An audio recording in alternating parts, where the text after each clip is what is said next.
Rise and shine, it's the Ravens Squad, sponsored by Gametime. Everything Baltimore Ravens every week.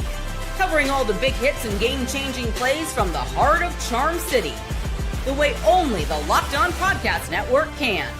Flock together and squad up. The Ravens Squad Show starts now.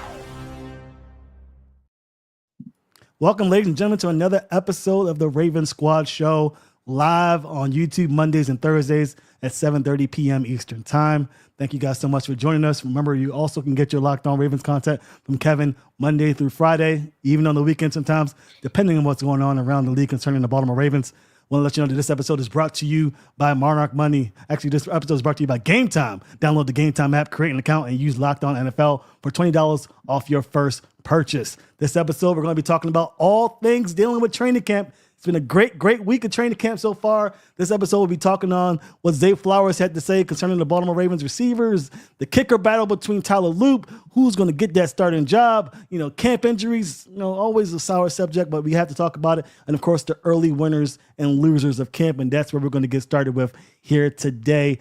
Let's start with you, Q, because Q, you were at the facility. Lucky you. Kevin and I are sitting at home while you're out there getting the hard news for us. Listeners also get to hear this too. So give me some early winners and losers from camp since you've been there. Has anybody stood out for you? Somebody that's, you thought would show up, but has been a little bit of a disappointment?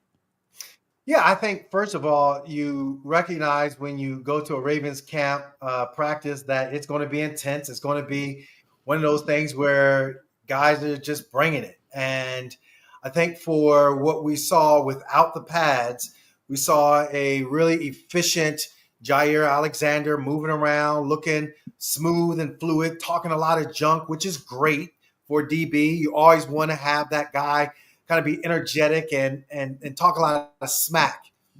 At the same time, you also look at a guy in Mark Andrews who had some quiet early days, but mother of pearl. The pads came on, and actually Saturday's practice, he was getting the ball thrown his way, and he was sprinting to the end zone.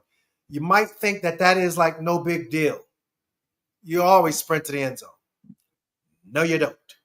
When it comes to being a pro's pro, guys who really understand the game within the game when it comes to practice and all that, sprinting to the end zone is a mindset. You know it's hot. You know you're going to get fatigued. You know you're going to be tired. But that's where you forge your mental toughness. And if there's ever a person that needs to say, hey, the past is in the past, but I'm using it as fuel to move forward, it's Mark Andrews. 3 times today I saw where he caught a ball on the far side of the 50 and sprinted all the way into the end zone. One looked like it was 70. Looked like he took it to the hizzy from 70 out. So when you talk about that, I desire to redeem myself, but I'm also showing rather than just words. Look at Mark Andrews, another guy who, interestingly enough, last year took some flack as far as coming into this year with some comments from other league officials as far as his weight, but he looks fast, he looks smooth, he looks fluid, and that's Agent Zero. And I think for Roquan, he's flying around wow, okay. Another guy who I thought, really just set the offseason ablaze by smartly re-signing was Ronnie Stanley. Well, Ronnie Stanley is kicking some butt, taking some names later, and good for him. I think that's something that has really stood out. The kicking battle, like I told you guys, that's one of the biggest things that you can look at. If you're a Ravens fan coming to practice, what are you looking for in a practice? Look no further than what's going on in the kicking battle, because that's going to decide some games, believe it or not. As much as we want to just crown the guys, we can't crown the guys worth anything yet because they got to go out there and prove it. Any given Sunday, that's the mantra. We all know that. You just can't just line up and expect to win. But you're going to have to make some kicks. You got to make some extra points. I thought Hovland today really showed up and showed out. I know that Tyler Loop, he had one doink off the one upright, and so that kind of messed up his kicking streak, if you will. But I think overall, yeah, it's going to be kind of like that that wave. Hopefully it'll be in a 90 percentile by the time the regular season comes about. We won't worry about it. But fellas, first day of pads, a lot of hitting, a lot of one-on-one, a lot of good 7-on-7 stuff. When I say one-on-one, D-line, O-line, we saw him at a BK, just pop, pop, use his quickness to get into the imaginary backfield in their one-on-one setting. It was on the other side of the field, so I'm not going to say, oh, it was against so-and-so. I'm not going to go there. I didn't see the jersey number, but I did see number 92, whoop, whoop, doing his thing. So lots of stuff when it came to today's practice, Saturday's practice. A lot of good that I saw, and I'm looking forward to more of it. Oh, TJ Tampa. Get caught up in the hype of your boy number 23. 23 wasn't out there today, but 27 was. Yeah. Go ahead and try to throw him that rock. Man, I forget who the receiver was, trying to do a little comeback route. Get off me with that. Just read the route perfectly. Get off me. Yeah, but they were too scared. They had the little check down route. Throw the out route. Let's see what happens. I digress. Continue forth into the squad show. Man, I love the fact that, the vets are going to get their moments to shine here throughout training camp, right? We know Lamar Jackson. We saw the play of the day the Ravens posted, which there was a little OPI there, Q. I know you're a receiver, but you got the little hook on a face mask from D-Hop to Nate Wiggins on that play, so they called the face mask the OPI. But you know what? You saw D-Hop come down with his patented D-Hop catch. We've seen the vets ball out. But to me, it's the younger players that I'm most excited to see. And we've heard, like, Malaki Starks had a really nice day. I think that was on Friday. Aeneas Peebles has had his name in the headlines, it feels like, the last couple of days. And now with the pads coming on, you're really starting to see some of that shine through. Tez Walker had a really nice day over the weekend. That's somebody who I think is pretty solidified in that number. I mean, me personally, Q, I don't know if you've seen anything. I haven't really heard a lot about Tylan Wallace or LaJohntay Wester to this point. Maybe you've seen differently when you've been out there, but seems like Tez Walker is firmly entrenched right now, at least in that number 4 receiver spot behind Bateman, Flowers, and DeAndre Hopkins. And then, just trying to see what else they have. You mentioned the inside linebackers, but Roquan, and then you have that battle between Trenton Simpson and Teddy Buchanan. And, Roquan, by all accounts, and you said it, looks great, looks in shape. Man, from some of these pictures and videos I'm seeing of Trenton Simpson, Q, this man looks like he's built up and he has come into like the all-time shape. Like, that is what the headline is. So it's these younger players I'm excited about. TJ Tampa, that's another guy, right? I think Q was the leader of the TJ Tampa fan club. I'm in the TJ Tampa fan club, though, by the way. I want to make that clear. But yeah, this is about the Ravens knowing what they can get from their veterans, knowing that they have the talent in that regard, but also understanding that and I've said this all the time, both on Locked On Ravens and here on the Locked On Ravens Squad show, if you can get the production that you got from your top 2 picks, and Malaki Starks and Mike Green, that you got last year from your top 2 picks, and Nate Wiggins and Roger Rosengarten, it just does wonders for you as a football team. And hopefully from the reports and everything and what everybody's seeing out there at training camp, it's definitely been a good start, in my opinion. I mean, I guess Q, the one, and we talked about this, you and I, last week, was Cooper Rush kind of having some moments about, okay, what's his fit going to be like? It's been a little rough for Cooper Rush so far, but if your one big complaint point is the backup quarterback during training camp, I mean, that's not something to complain about at all. I'll take that. Yeah. So can I just jump in, Samuel? I know you're going to do something. Let's get what do you got, Q? What do you got? Why do we got to even bring up the pass interference? Why can't it just be a great catch? It was a phenomenal catch. I'm not saying it wasn't a good catch. Maybe Nate Wiggins said, grab my face mask or something like that, just to work on his game. You're saying it's incidental contact? Is that what you're saying? See what I'm saying? See, it's just incidental. I was standing right there. They were going at it. and he was trying to get his hand up, and then it just accidentally got in the way. Accidental. The crazy part, he didn't even have to use it. The crazy part about it, he didn't even have to use it because he caught the ball. He was trying to anyway. Get his, and there. Accidental. So close. I like Hopkins.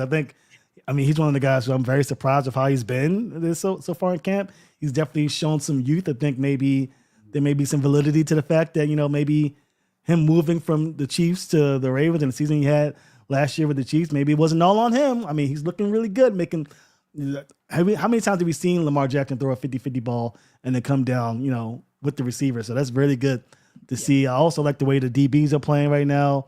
Headlined by Jaire Alexander. It seems like the swagger is back, something that, Marlon Humphrey was trying to get infused in his defense. So it seems like it's being infectious throughout the entire DB room, including Q's TJ Tampa. So it's very nice to see. Kevin, I'll start with you. What about some people that you haven't heard from so far in camp that you were, expecting to hear from, or maybe some disappointing things you've maybe heard through the grapevines? What are your thoughts? Yeah, man, I think going back to Cooper Rush, I think that's, been one. I don't want to harp on it too much because, again, ideally for Cooper Rush guys, the best case scenario for the Ravens this season is Cooper Rush does not play a snap unless it's in a Ravens blowout win, right? You don't want to have to utilize Cooper Rush this season. So, I mean, it's been up and down, it feels like, from everything that's being talked about at training camp right now. And, new offense for Cooper Rush. I guess give him some time is probably what I'd say. In terms of guys that we haven't really heard a lot from, I guess I'm just curious more than anything about the offensive line. And more so that's because this was the first day of pads today. So, it's a little difficult in the trenches, offensive line, defensive line, to really get a full grip on how those guys are doing without the pads. So it's more so I'm just curious about those guys in the next week. What do we hear about them? What do we see? What are they doing? Particularly, obviously, I don't think anybody here is shaking in their boots about, is Tyler Linderbaum going to be good? Is Ronnie Stanley, Roger Rose? No, we know those guys are going to be good. It's obviously the guard spots, Daniel Falele and Andrew Voorhees. The spotlight is firmly on them right now. So I'm curious to see, because we know that Ravens D line, again, I mentioned, Aeneas Peebles, we've talked about Nnamdi Madubuike and obviously Travis Jones in the middle there, who I think everybody's hoping for a big year from. Even some of the guys on the exterior, outside linebackers, the Mike Greens of the world, Tavius Robinsons. We know Kyle Van Noy and Adafe Owe are going to hopefully bring some to the table this season. So I'm excited to see the O-line. Again, that's going to be a really big determining factor in how far this Ravens team can go, is if they can get better guard play. Lamar Jackson, he's the best in the league at being able to elevate his offensive linemen and maybe make them look a little better than they actually are because of the sacks that he can avoid. Now he can get out of pressure. And a lot of other quarterbacks, if a guard got beat as fast as Daniel Falele did in some of those week 1 and week 2 games last season, would have been a sack every single play, whereas Lamar Jackson can make something happen. But by all accounts, Falele, based off of reviews from his teammates and coaches, has put in the work. He looks more athletic. He looks in better shape.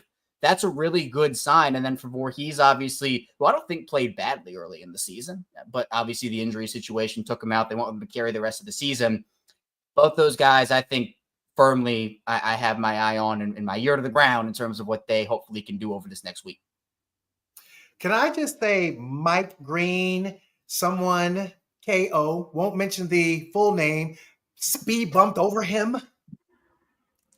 That dude. Mike Green? Oh. Mike Green's a beast. Yeah. But I mean, he was a beast without pads. Today, homeboy was coming off that edge and was fast. Like, gone, backfield. Like Von Miller meets, I don't know, give me somebody back in my day. Derrick Thomas, may he rest in peace. Wow. He kind of got that Derrick Thomas body from Kansas City, the great Kansas City Chiefs player. Go Google him, YouTube him. When y'all done with our show, y'all go Google or YouTube Derrick Thomas. That dude reminds me so much of DT and just coming off that edge, like just wow. He got who is KO? Tell us who was the DN that we had signed late in free agency because of the facts? Elvis Dumervil. Elvis Dumervil. Yep. Oh, he got Beast. some Elvis Dumervil. Elvis Dumervil is the modern day Derrick Thomas. Just that size, undersized look, but just like ferocious off the edge. That's Mike Green. Carry on. That's impressive. Yeah, I was going to say it's disappointing that I haven't heard much from Mike Green, but what you're saying makes me feel way better about him. I mean, I did see some one-on-ones with him, and I saw that bend that I saw back in his tape in college when he was in Marshall. So that's really good to hear that is translating to the field in pads. I mean, when you talk about pads, I'm really worried about the trenches, how those big boys handle being in the pads. And whew, if Mike Green is showing out like that against guys like, Ronnie Stanley and Rosengarten, that's a big sign for Ravens fans that this team is going to look as great as we think they are heading into this opening season. So when we come back, we'll touch on the injuries concerning camp because it's not all sunshine and rainbows with the Ravens. Unfortunately, there are some injuries that we have to talk about. Hopefully not too serious, but we'll get into it next here on the Ravens Squad Show.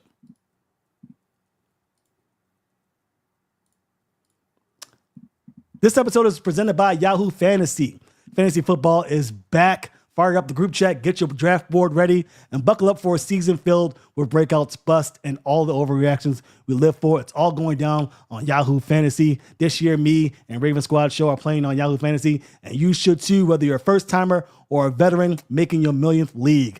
I am all about fantasy football. I've been pretty good for a short period of time and then terrible recently, but make no mistake about it, I'll be on Fantasy Football Yahoo this year trying to get my best team forward to get that championship.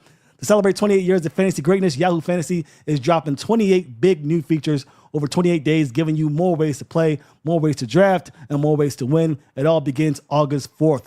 Stay tuned and get started by creating or joining a fantasy football Yahoo League at yahoofantasy.com/LockedOnNFL. That's yahoofantasy.com/LockedOnNFL. And let's make this fantasy season the best one yet. We're back here at the Ravens Squad Show again. The Ravens are in the midst of training camp. Lots of great things to talk about. Unfortunately, injuries are a part of that. I want to make sure I also tell you that this show is available Mondays and Thursdays at 7:30 p.m. Eastern Time. Make sure you like and subscribe. If you're listening over wherever you get your podcast, make sure you listen in and give us a 5-star rating to help this channel out. Help us a great deal here on Locked On. Training camp has been, for me anyway, it's all about how you perform and staying healthy. So the staying healthy part has been a little bit, dicey for teams throughout the league. You just hope that the Ravens get through this camp healthy. There are some injuries of note. Let's talk about it. The biggest one is Jaire Alexander, who did not participate in, camp today. John Harbaugh says that it doesn't appear to be serious and they expect him to be available tomorrow. Q, have you heard anything else regarding Jaire or any of the other injuries so far in camp? Yeah, I think it was more precautionary stuff.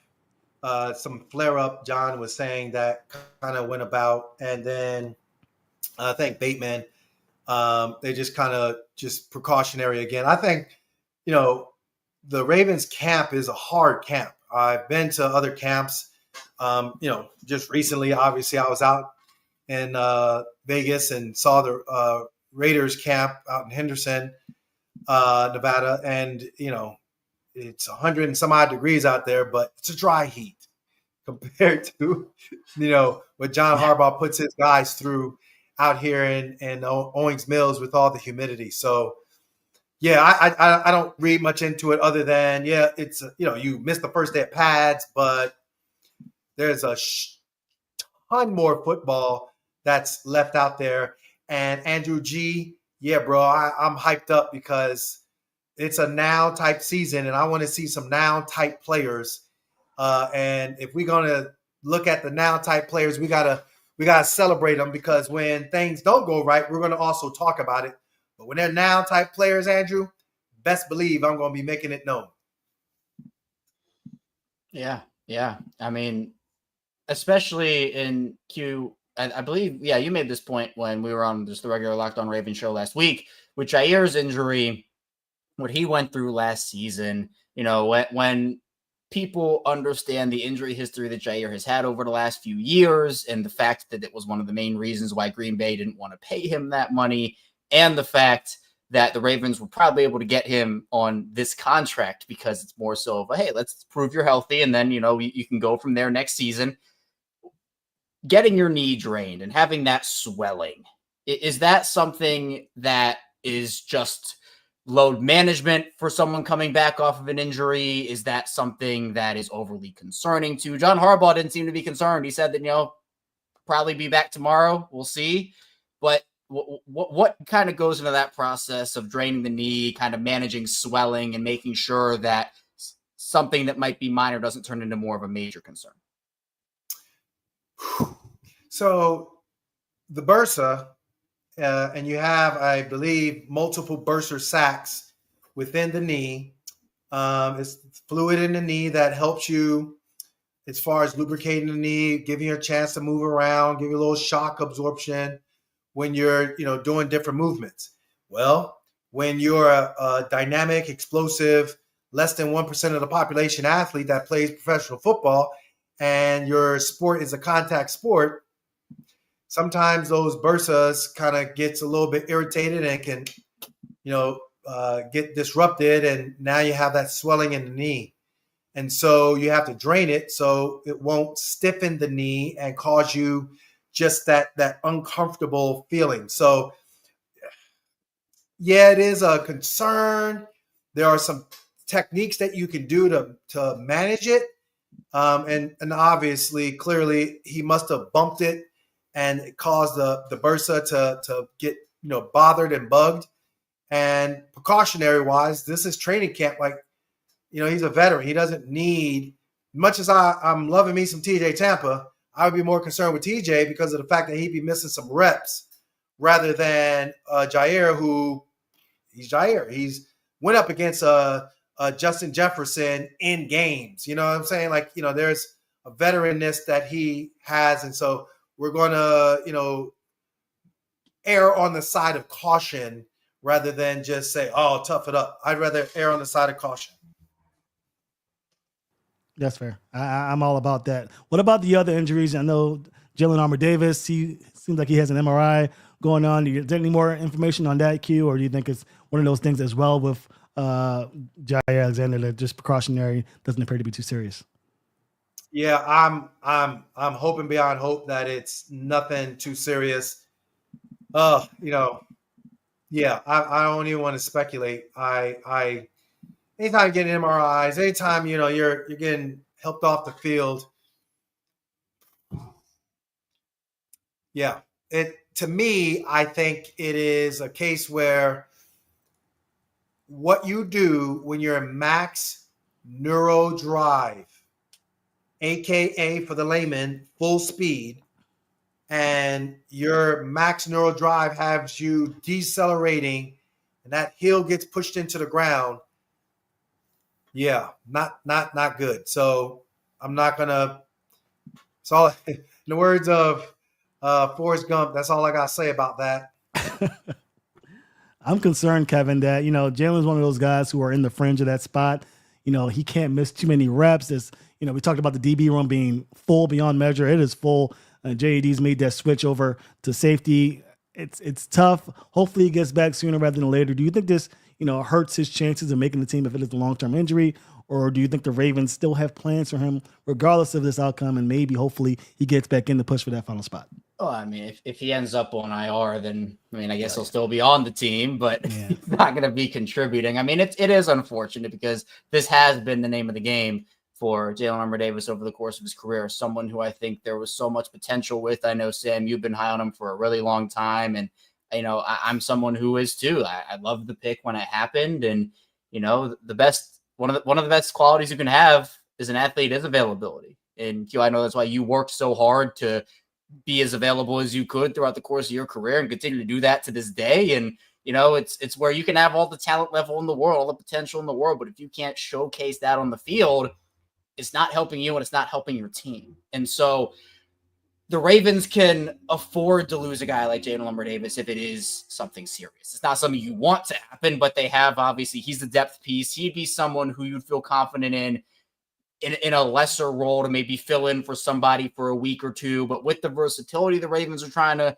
try him out with at the safety position, it feels like they do have a plan for him. And I think that this does set him back.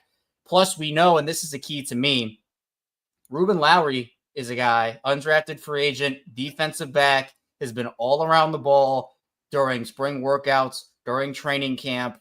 This is a guy where if he continues to have a really strong camp and carries that into the preseason, and Jalen Armour-Davis is sitting on the sideline and maybe comes back in the middle of August, that could be a make or break thing where you want to keep the guys that can help you win the most. And while Jalen Armour-Davis has been around the league for a while, if an undrafted rookie, we know the Ravens' success history with undrafted rookies and finding those diamonds in the rough. I think that it is going to have an impact on him. Again, we don't know the severity of the injury right now. Sounded like out of all the injury updates John Harbaugh gave on Monday, Jalen Armour-Davis was the one that John Harbaugh was least optimistic about. So, we'll see. This could be a multi-week thing, could be a multi-month thing. He could be back at practice tomorrow. I don't know the situation with JED right now, but obviously hoping for the best for him because, it's been unfortunate the way injuries have kind of taken a hold of his career.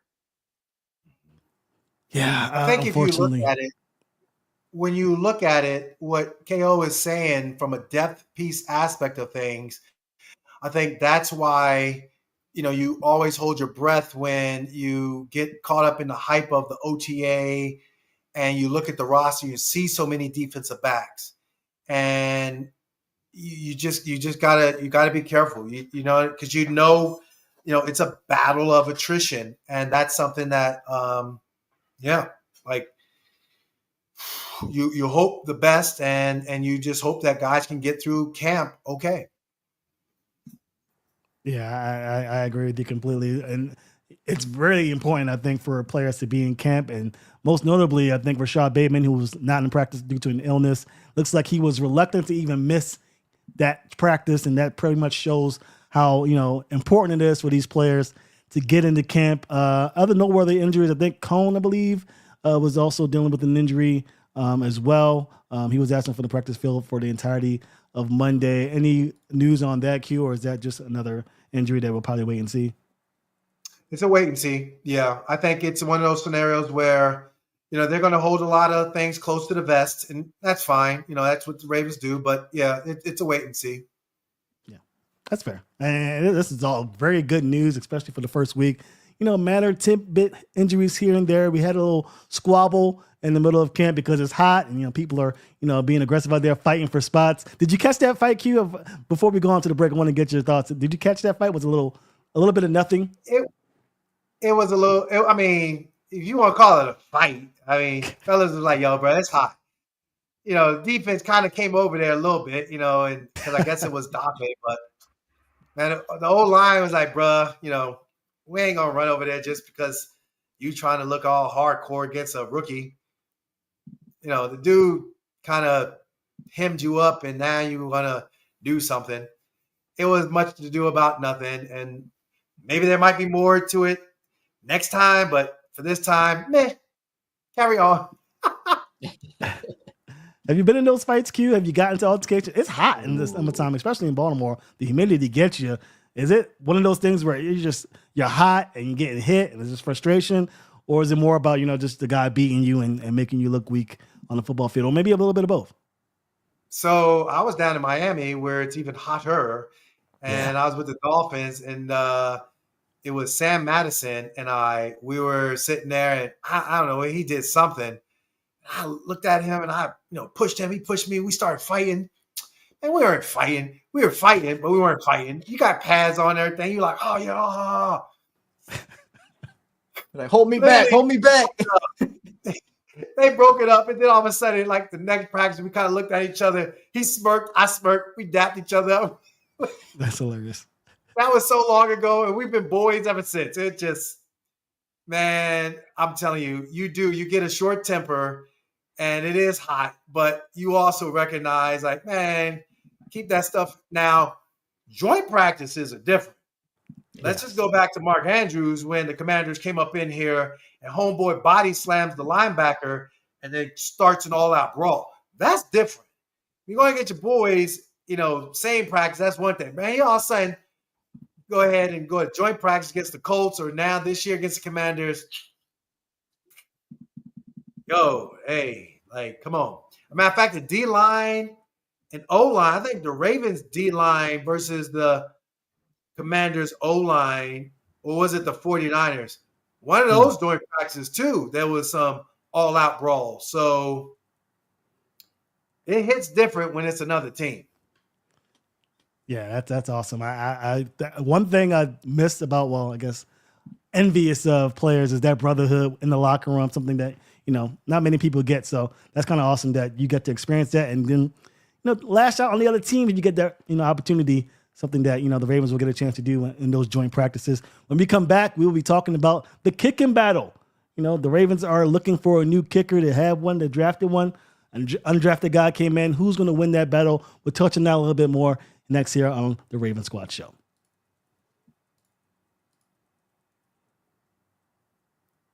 All right, ladies and gentlemen, I want to let you know that this is brought to you by Gametime. We've all been there, logging on early and waiting forever for the concert tickets to go on sale, only to lose your spot for a show you've been dying to see. Live music should be about making memories, not dealing with the stress of ticket shopping. That's where Gametime comes in. Gametime makes getting concert tickets faster and easier than ever. Prices actually drop as it gets closer to showtime, and you can save up to 60% off with their killer last-minute deals. Worried about what happens if plans change? The Gametime Guarantee has your back with cancellation protection and more. Take the guesswork out of buying concert and show tickets with Gametime. Download the Gametime app, create an account, and use code LOCKEDONNFL for $20 off your first purchase. Terms apply. Again, create an account and redeem LOCKEDONNFL for $20 off. Download the Gametime app. Last minute tickets, lowest prices guaranteed. All right, folks, we are back here on the Raven Squad Show. Again, this is going to be on Mondays and Thursdays, 7:30 p.m. Eastern Time every single week. It is great to have you guys here. Of course, if you don't get a chance to watch us live, be sure to tune in after the show where it's on YouTube or listen in on podcasts wherever you get your podcasts. Also, Locked On NFL, Locked On Ravens with Kevin Oestreicher every day for your Ravens news. So that's also great for you Ravens fans out there who want to get your news every day. Locked On NFL, definitely the place to have that. Now, training camp, again, full swing. The kicking battle, as Q has mentioned throughout this show and in previous shows, is probably the one battle that we need to be paying attention to because, as he mentioned, these games are going to come down to kicks more often than not. The Ravens are dealing with kicking with Tyler Loop. Tyler Loop was drafted, and so far, up until Monday, he was definitely the one guy who never missed a kick. It was great. Everybody was very excited. Didn't quite go to his way this year, and now maybe John Hortland is catching up. He went 4 for 4. He didn't miss a single kick today in practice.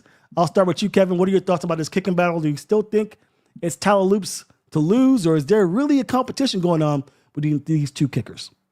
I think it's both. I mean, I think that it still is Tyler Loop's job to lose, and I think we'd really have to see a catastrophic end to training camp and a catastrophic preseason to have him lose that, or maybe John Oyland goes out there and just annihilates everything and hits all these kicks from 50-plus yards in the preseason, and that's what overtakes him. I like that it is a battle, though. Like, it truly does feel like a battle between these two guys, and I know that Loop had the 63-yarder and I believe a 68-yarder after that, or the 60-plus yard field goals. A lot of these have been, at least from what has been talked about, kicks from 30, kicks from 40, which, again, you got to hit the gimmies, and Loop has done that at times and obviously didn't do that today at other points. But I think that, the leg is there. The Ravens clearly have a type of kicker that they want, and that is someone with a strong leg that can hit those 50 and 60 yarders with ease, obviously, and it's something we've all talked about. It's different doing it in training camp with no pressure and shorts and, T-shirt, pads, whatever, than it is in the middle of December at Acrisure Stadium down 2 to the Steelers with 5 seconds left, and you got to get the heart's pumping, the pressure is on, and you got to hit that kick. So it's truly hard to measure a guy's heart when you don't have those moments right now. And we don't know Tyler Loop in an environment like that, or John Hoyland in an environment like that, what it's going to be. It's what made Justin Tucker so good when he was in Baltimore, I guess, save for last season, where in those moments, it literally felt like down 2 with 2 seconds left to win the game. Felt like it was the first quarter with 10 minutes left and you're kicking for a 3-0 lead. Like that's how good Justin Tucker was at making those pressure moments feel like not pressure moments. But look, it is early on in the process.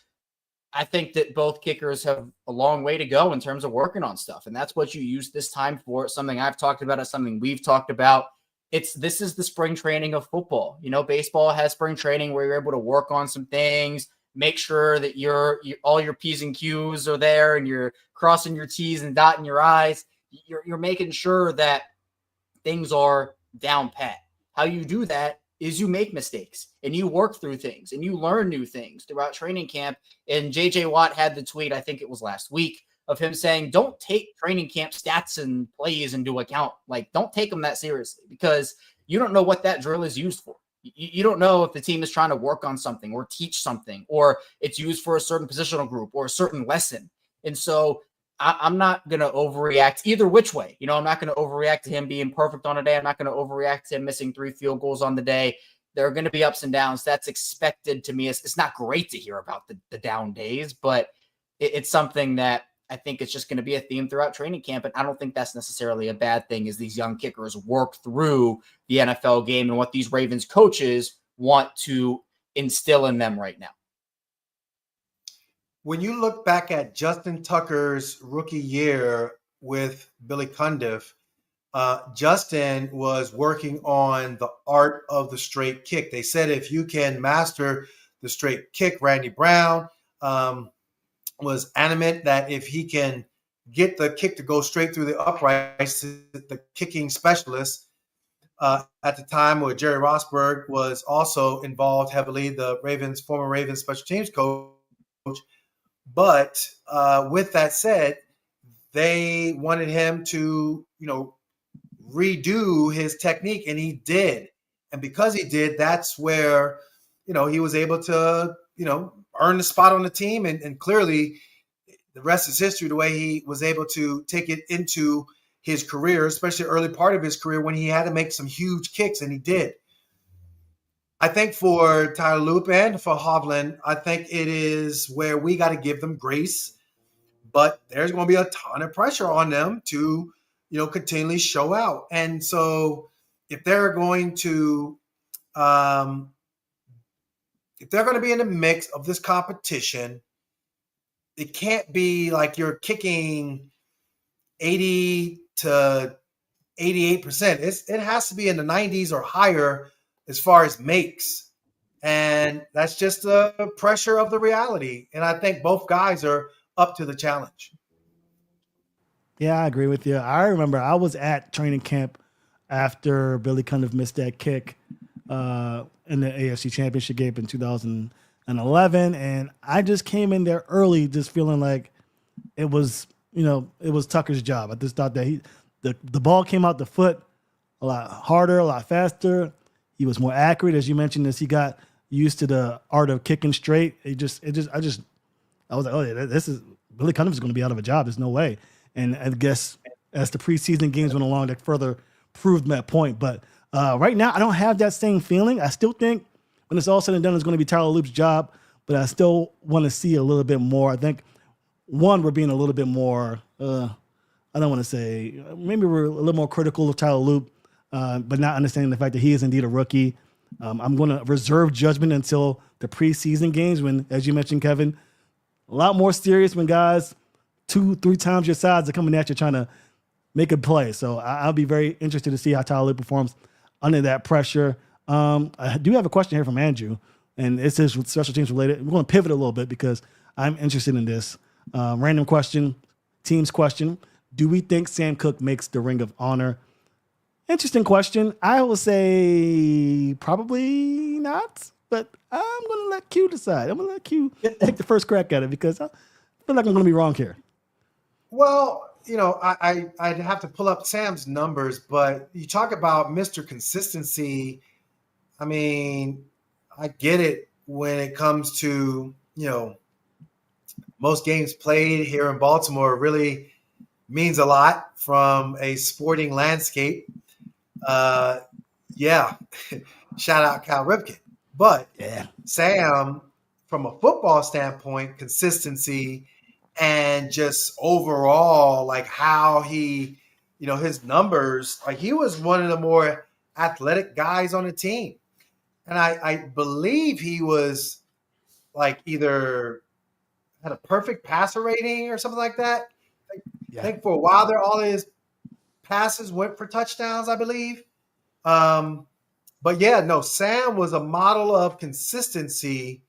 I think it would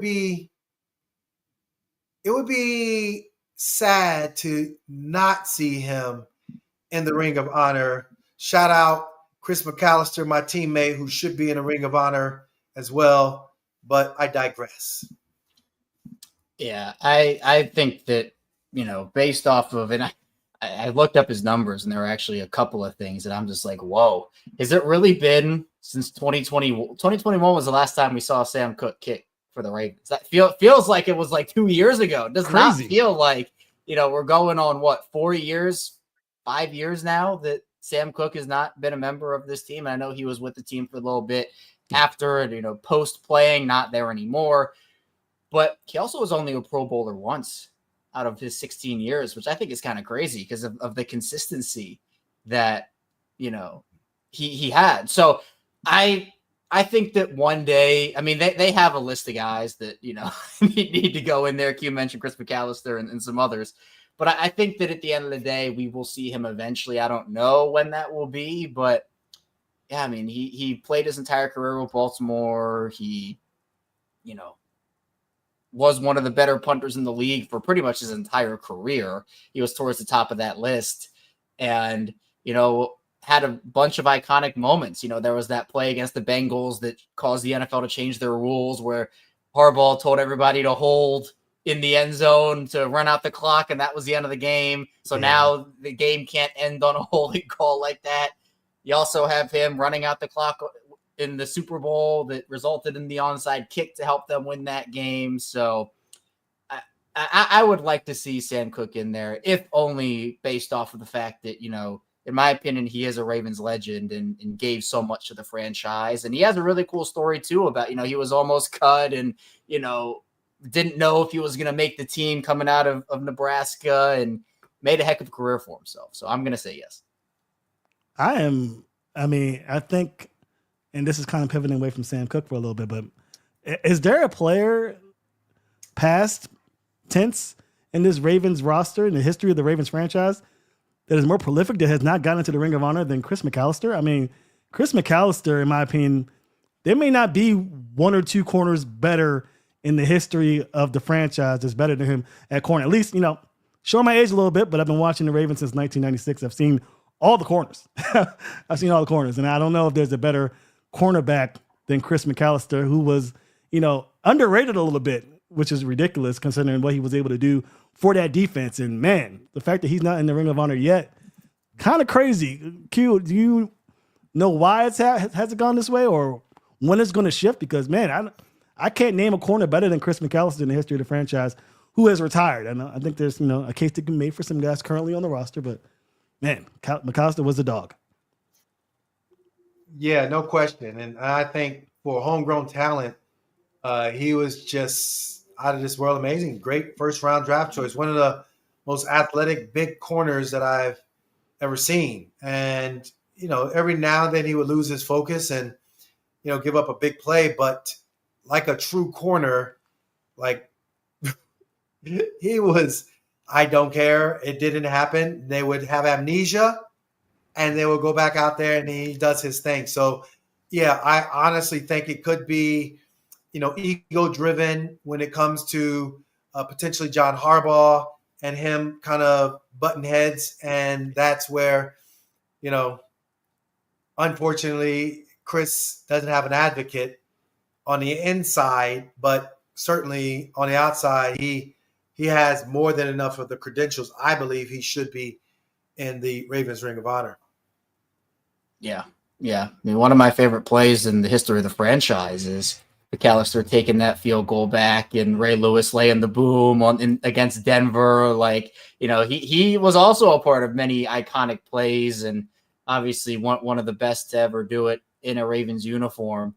So, yeah, I mean, hopefully one day we'll get to see it, because I think there's not a question in the world that he deserves to be up there and in that Ring of Honor. Yeah, he's amazing. He was the one corner I did not worry about. Even if he got beat on the pass up, he'd be okay. I mean, fluke play, he was just a lockdown corner in a time where there were plenty of lockdown corners, but man, he was definitely one of those guys.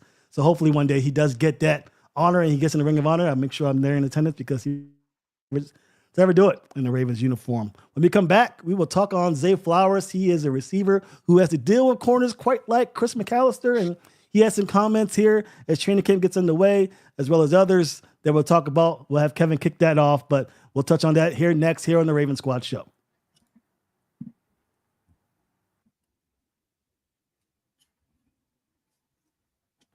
We're back here on the Raven Squad Show again. We are available Mondays and Thursdays live at 7:30 p.m. Eastern Time. You can catch us at YouTube. Make sure you tune in and like and subscribe to the video. And actually after the show, you can get it on wherever you get your podcast, audio waves. Make sure you give us that 5-star to get this content going. And make sure you share this to the Ravens fan who may not be familiar with the show. Get the community going, get the community started. Also, Locked On Ravens with Kevin Oestreicher, Monday through Friday with your Ravens news all the time. We are here talking training camp, obviously with the Baltimore Ravens. And Zay Flowers has some interesting comments that we want to touch on. I'll have Kevin kick it off with the comment, and then we'll discuss it. Yeah, I mean, Zay talked a lot about a lot of different things to the media on Monday, and there were some interesting ones, especially when it came to, the leadership aspect. That's something that he has talked about, just kind of growing into his own as a leader and stepping up as a leader. And he said that he wants to build off of, him being leader and having a bigger role with that this season. He said every year since he's been with the Ravens, he's had a vet, and the vet kind of took that leadership role, and he's been learning from them. So he wants to take a step towards that, being that vet. He said he's learning from DeAndre Hopkins. He's learning from Rashod Bateman, who obviously got drafted before him. But he himself wants to take that step. And as a young player, I mean, we've heard this from a lot of guys. We heard it from Rashod Bateman himself. We heard it from Kyle Hamilton. We've heard it from a lot of the younger players on this team, where it's like, yeah, the vets have been there. They've done that. They've been able to, kind of guide the younger players on the roster. But, this is Zay Flowers. Crazy. He's already in year 3. Feels like yesterday he was just drafted by them. So he has been in big moments. He has that experience. He can pass on to players like Tez Walker, like LeJontay Wester, and some of those younger players in his positional group. So I was excited to hear that. And then there was that clip of him, I think it was last month or maybe 3 or 2 weeks ago, of him in the car talking about how, man, he's just going to run straight this year. He's not doing any of the crazy stuff. He's running straight, not making moves. And he said, quote, sometimes they're right. Although, all right, you got to run straight. You know what I mean? But sometimes it moves fast out there. So I'll do what I do. I can't really say anything about it, but I'm going to work on that, though. I'm going to keep on running straight. And I know you and I talked about that when Zay made those comments about running straight versus not analyzing the game. But, a lot of insight from Zay talking about Lamar Jackson. He talked about the expectations. He was disappointed he missed the playoffs, obviously. He talked about how he works to get to that point and is working to stay healthy this season. So I just say a very well-rounded availability for Zay Flowers. It covered a lot of points. It's interesting because for Zay, the maturity that he has shown as a Ravens third-year player in the third year of the Todd Monken system. And I think that is evident in the way in which he's carrying himself, evident in the way his mindset. I love the fact that he is talking about, yeah, this is the strength of my game, making guys miss. But if I continue to work on my game, work on my strength, which is my explosiveness, and I can just flat out run by a guy rather than stopping and starting, then that's of value. And I think that's really cool that, Zay is putting that into his repertoire, if you will.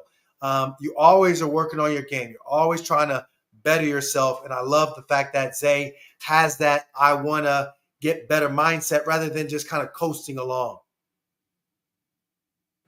Q, I want to get your thoughts on the shiftiness. I know you mentioned it on Kevin's show, but in case the tuners aren't aware of it, what are your thoughts about his, criticism of not really going straight? Is that something that you're not too worried about as a former wide receiver yourself? Or is it something that, maybe there is some validity to it and you're happy that he's taking that next step? Yeah, it's interesting. I remember there was a sound bite from the Ravens Wire show where they have a player wired up and Zay actually took a route. It was an in cut, caught it. Then he stopped and tried to make a juke move. He gets to the sideline and you can hear the coaches and all the other players like, hey man, like, why'd you do that? And I remember, Greg and them looked up at the vision board and they were like, look, here's the thing. This is the NFL. Like, guys are going to catch you. You just should have kept on going. You could have went right out the back door, as we will call it, and you could have scored. So he's like, oh, man, yeah, no, I wish I would have scored. And that was cool to see how he was processing it. And I think that now him saying those comments publicly, as far as like, maybe not juking as much and just get up the field, again, that's a level of growth. And we're seeing also where he's realizing some of his metrics with his catapult system that the Ravens measure those metrics, speed, quickness, change of direction, all those things, they've gotten better. And so if he can carry that mindset of I can outrun you and just get bigger chunks of yards rather than slowing down, inviting more guys to come with the potential of tackling him, then I think that's a win for him. I think that that's something that he can add to his repertoire, and that's a good thing. Yeah, and I think that he does know best, I believe, and it's always going to be a work in progress and an improvement for him to just continue to have the game slow down. But, it's not like Zay has, decided to forego running straight and juke somebody out and not get touched. Like he's gotten big plays. And I see actually Tanya put it down there that the shiftiness has got him touchdowns. And that's the big part of it where, as Tanya says, you can't take all of what makes him Zay. He just needs to figure it out when to and when not to. It is situational. I completely agree with that. That Broncos touchdown is the one that definitely comes to mind. I agree. But there are other moments like that where there are definitely plays where you look back on it and you're like, man, there's that path right in front of you. Why don't you just run straight and it's right there. It's right there. But then he also has those plays where you think he's caught. There's no way he's going to make anything out of this. And then he gets 20 yards down the field later in the end zone. You're like, whoa, okay, this is something. So I think, again, it's just going to be a matter of him continuing to get experience, to have the game slow down for him. And I think with that experience will come, it's almost like with Lamar, where there were years, even in year 3, 4, et cetera, where sometimes Lamar would throw the ball when there was a clear running lane and he would force something, or sometimes he would run the ball when there was a guy open 15 yards down the field. He had to learn over the course of just his career, getting experience, getting games under his belt, being in those moments. And now we see that his decision-making in those areas is a lot better. And I think that for Zay, it's kind of the same thing where the talent is there. You don't want to take away the talent and take away, like Tanya said, what makes Zay Zay. But there are, I think, opportunities for him to be even better by taking some of those moments where he might try to do a little too much and just take the stuff that's right in front of you. Yeah, I don't want to take away what makes him great, but obviously you want to see yourself improve as a receiver. You got to know when to take it upfield and when to get a little shifty. You don't want to be in a situation like Mark Andrews was in the division round where you try and get shifty and lose the football. I still cringe about that one, but hopefully, Zay Flowers improves and gets to where you can be both those guys. You can be Superman. You can be the guy like Torrey Holt and Isaac Bruce did in the Greatest Show on Turf in St. Louis, where you'll just, fall to the turf, take what you can get and keep it pushing, or, take it upfield, whatever you can. Greg Lewis, receivers coach, also had an interesting comment regarding receivers. Kevin, do you have that quote regarding what these guys need to do to get on this football field? Yeah. So Greg Lewis, he was also very insightful during his availability. Obviously, he was a long-time NFL receiver, so he's seen a thing or two when it comes to how the receiver position works. And he was asked about the run blocking aspect of the position, and what his message is to the guys in that room when it comes to run blocking. And he look, it was a long answer, but it can all be summed up with what his first sentence was. And he said, with run blocking, if you don't want to block, then you're not going to be a part of what we're doing. And he went into detail about, the tight ends, the O-line, the running backs, when, they're throwing long passes down the field, they're holding up and protecting and giving the receivers opportunities. So he essentially called it returning the favor. And that is what this team is. He said it is the unselfishness availability of it. And, that to me, it's a big thing. And John Harbaugh has been very vocal about, if you want to come to Baltimore and be a part of a winning team and have a chance to compete, we'll welcome you with open arms. But if you don't, then we'll look forward to competing against you on Sundays. And they believe in what they're doing. It takes a specific type of wide receiver to want to come play in Baltimore. And I think that message was more for the Greg Roman era than it is the Todd Monken era. I think more receivers are a lot more open to coming to play in Baltimore, because it was never a Lamar Jackson issue in terms of why receivers weren't coming to Baltimore. It was because they knew that in the Greg Roman offense, there wasn't really a lot of opportunity for them. It was more of a Greg Roman issue than a Lamar problem. But I think, to me, hearing this message, and it's something that I think it's just Greg Lewis saying the quiet part out loud. Everybody already knew the fact that, if you want to be a part of this offense, you're going to have to block as a receiver. But at the end of the day, everybody seems to be bought into that.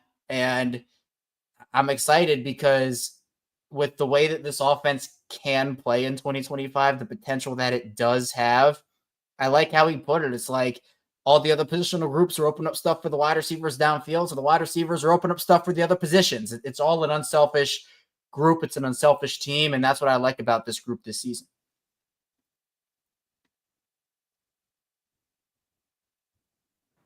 Q, your thoughts on the go ahead. Sorry. Greg Roman's offense was I was going to say Greg Roman's offense was so run heavy that, yes, it did scare away a lot of receivers.